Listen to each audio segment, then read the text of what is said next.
नमस्कार। दृष्टि आईएएस की टुडे जी के प्रोग्राम में आपका स्वागत है। तो चलिए कल के अभ्यास प्रश्न से आज के सेशन की शुरुआत करते हैं। कल हमने आपसे पूछा था इंस्टीट्यूट फॉर मैनेजमेंट डेवलपमेंट यानी आईएमडी ने किसके साथ मिलकर 2020 स्मार्ट सिटी इंडेक्स जारी किया है। ऑप्शंस थे NITI Aayog, IIT Delhi, Singapore University for Technology and Design, IISc Bengaluru. इसका सही उत्तर है ऑप्शन सी यानी Singapore University for Technology and Design. विश्लेषण के तौर पर देखें तो Institute for Management Development IMD ने Singapore University for Technology and Design के साथ मिलकर स्मार्ट सिटी इंडेक्स 2020 जारी किया है। रिपोर्ट में भारतीय शहरों की तकनीकी अपडेट में गिरावट दर्ज की गई है। इस वर्ष स्मार्ट सिटी इंडेक्स ने दुनिया भर के 109 शहरों का अध्ययन किया है। तो इस तरह इस प्रश्न का सही जवाब है option C Singapore University for Technology and Design. हमारे वीडियो अंग्रेजी में देखने के लिए फॉलो करें हमारा ही दूसरा यूट्यूब चैनल दृष्टि आईएएस इंग्लिश।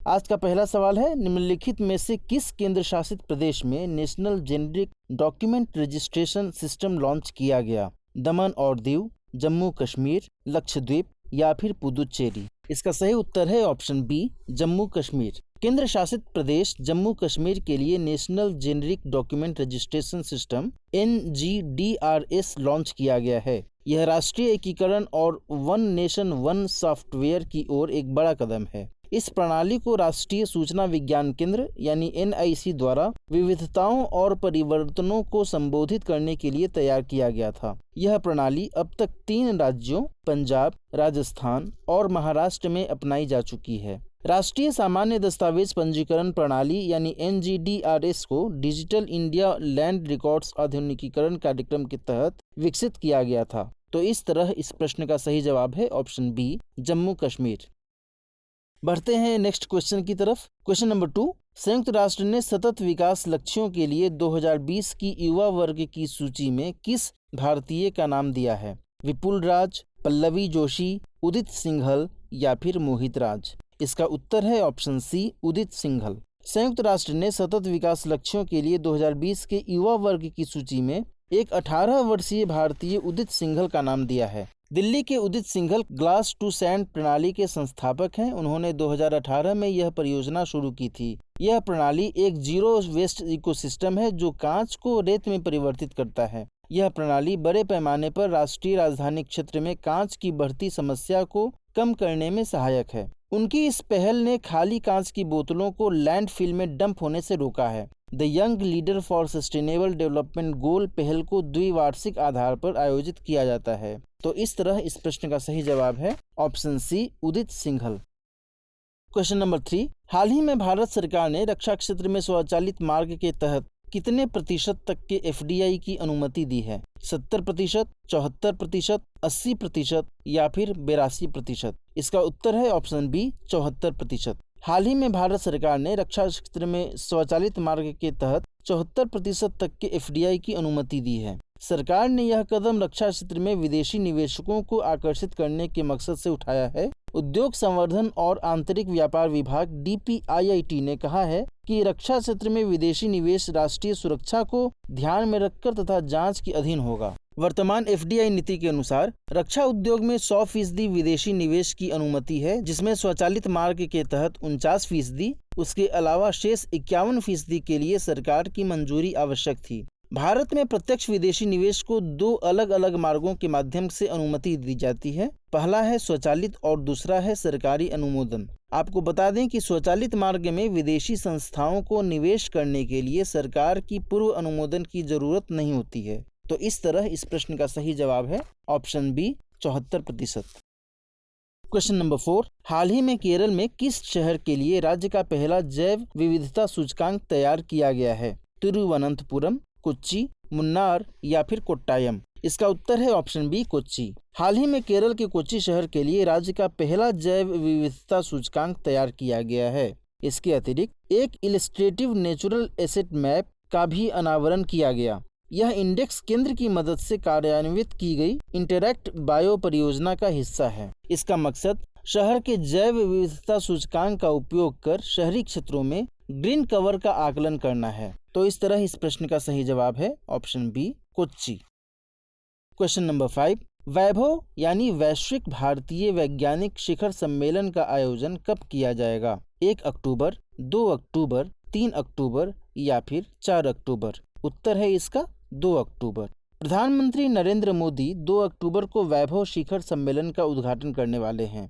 वैभव का पूरा नाम है वैश्विक भारतीय वैज्ञानिक। यह पहल विचार प्रक्रिया, अनुसंधान और विकास संस्कृति पर जोर देकर समस्या समाधान दृष्टिकोण पर ध्यान केंद्रित करेगी। इस पहल में विविध शैक्षणिक संस्कृतियों को एक साथ लाने के लिए चर्चा की जाएगी। इस पहल का मकसद आत्मनिर्भर भारत अभियान को मजबूती देना है। तो इस तरह इस सवाल का सही जवाब हुआ ऑप्शन बी, 2 अक्टूबर। बढ़ते हैं अगले प्रश्न की तरफ। प्रश्न का पहला कथन है, ऊर्जा को उत्पन्न तो किया जा सकता है लेकिन इसका विनाश नहीं। दूसरा कथन है, ऊर्जा का एक रूप से दूसरे रूप में रूपांतरण किया जा सकता है। ऊर्जा संरक्षण के नियम के संदर्भ में उपरोक्त में से कौन सा से कथन सही है या फिर है? केवल एक, केवल दो, उपर्युक्त दोनों या फिर दोनों में से कोई नहीं? इसका उत्तर है ऑप्शन बी, यानी केवल 2 ही सही है। कैसे, देखते हैं। ऊर्जा संरक्षण के नियमानुसार ऊर्जा केवल एक रूप से दूसरे रूप में रूपांतरित हो सकती है। ऊर्जा ना तो उत्पन्न की जा सकती है और ना ही इसका विनाश हो सकता है। रूपांतरण से पहले और रूपांतरण के बाद की कुल ऊर्जा सदैव कांस्टेंट रहती है, यानी स्थिर रहती है। इस प्रकार इस प्रश्न का सही उत्तर है ऑप्शन बी, केवल 2। क्वेश्चन नंबर 7, ध्वनि तरंगे होती हैं अनुदैर्ध्य तरंगे, यांत्रिक तरंगे, विद्युत चुंबकीय तरंगे या फिर अनुप्रस्थ तरंगे? इसका उत्तर है ऑप्शन ए, अनुदैर्ध्य तरंगे। अनुदैर्ध्य तरंगों में माध्यम के कणों का विस्थापन विक्षोभ के संचरण यानी जिस दिशा में डिस्टर्बेंस होता है उसके समानांतर होता है। कण एक स्थान से दूसरे स्थान तक गति नहीं करते लेकिन अपनी विराम अवस्था से आगे पीछे दोलन करते हैं। ठीक इसी प्रकार ध्वनि तरंगें चलती हैं। इसीलिए ध्वनि तरंगों को अनुदैर्ध्य तरंगें भी कहते हैं। तो इस तरह इस प्रश्न का सही ऑप्शन है ऑप्शन ए। क्वेश्चन नंबर 8, निम्नलिखित में से क्या ध्वनि तरंग का एक अभिलक्षण है? आवृत्ति, आयाम, वेग या फिर उपर्युक्त सभी? इसका उत्तर है उपर्युक्त सभी, यानी ऑप्शन डी। किसी ध्वनि तरंग के निम्न अभिलक्षण होते हैं, आवृत्ति, आयाम और वेग। आवृत्ति से हमें ज्ञात होता है कि कोई घटना कितनी जल्दी जल्दी घटती है, यानी इसकी फ्रीक्वेंसी। किसी माध्यम में मूल स्थिति के दोनों ओर अधिकतम विक्षोभ को तरंग का आयाम यानी एम्पलीट्यूड कहा जाता है। ध्वनि की प्रबलता यानी लाउडनेस और मृदुता यानी सॉफ्टनेस मूलतः इसके एम्पलीट्यूड से ही ज्ञात होती है। तो इस तरह इस प्रश्न का सही जवाब है option D. Question number 9, hertz निम्नलिखित में से किसका मात्रक होता है? आयाम, तरंग दैर्ध्य, आवृत्ति या फिर प्रतिध्वनि? इसका उत्तर है ऑप्शन सी, आवृत्ति। एकांक समय में होने वाले दोलनों यानी ऑसिलेशंस की कुल संख्या को फ्रीक्वेंसी यानी आवृत्ति कहते हैं। इसका एसआई मात्रक हर्ट्ज होता है। तो इस प्रश्न का सही जवाब हुआ ऑप्शन सी। आज के सेशन का अंतिम सवाल, सामान्यतः मनुष्य कितनी आवृत्ति यानी हर्ट्ज में यदि देखा जाए तो कितनी आवृत्ति की ध्वनि तरंगों को सुन सकता है? 10 हर्ट्ज से 20 हर्ट्ज, 20 से 20,000 हर्ट्ज, 0 से 5 हर्ट्ज या फिर 20,000 से 25,000 हर्ट्ज? इसका उत्तर है ऑप्शन बी, 20 से 20,000 हर्ट्ज। हम सभी आवृत्ति की ध्वनियों को नहीं सुन सकते। मनुष्यों में ध्वनि की श्रव्यता लगभग 20 से 20,000 हर्ट्ज तक होती है। 5 वर्ष से कम आयु के बच्चे और कुछ जंतु जैसे कि कुत्ते 25 किलो हर्ट्ज तक की ध्वनि सुन सकते हैं। जैसे जैसे व्यक्तियों की आयु बढ़ती जाती है उनके कान अधिक आवृत्ति की ध्वनियों को सुन सकने में कम सक्षम होते हैं।